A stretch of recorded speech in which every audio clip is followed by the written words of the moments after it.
तर एक बीडच्या सरपंचांची हत्या झाली, त्याच्यानंतर सोमनाथ सूर्यवंशी यांची हत्या झाली, स्वारगेट बलात्कार प्रकरण गाजलं,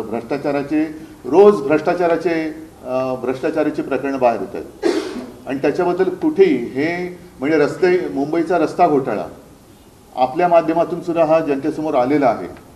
म्हणजे संपूर्ण मुंबईमध्ये खोदकाम केले गेलेलं आहे।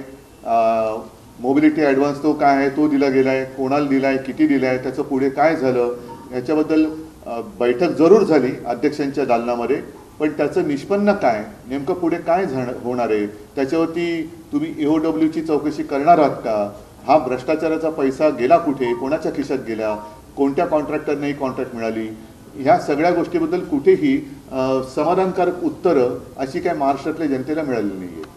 बरं, कर्ज माफी करणार होते त्याच्याबद्दल कुठे वाच्यता नाही, लाडक्या बहिणीला 2100 रुपये देणार होते त्याच्याबद्दल कुठेही वाच्यता नाही, कधी देणार, काय देणार त्याबद्दल कुठे काही नाही।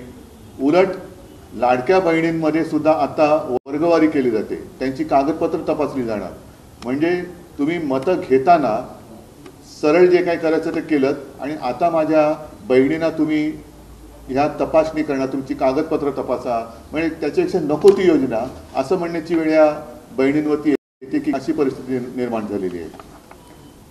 त्याच्यानंतर कोरटकर सापडला, पण किती दिवस आत राहिले आणि त्याला शिक्षा काय होईल याच्याबद्दल काही नाही आहे। सोलापूरकर अजूनही मस्तीमध्ये फिरतोच आहे, त्याच्याबद्दल कुठे वाच्यता नाही आहे। शेतकऱ्यांच्या आत्महत्या ह्या सुरूच आहेत। नागपूरमध्ये दंगल झाली, मी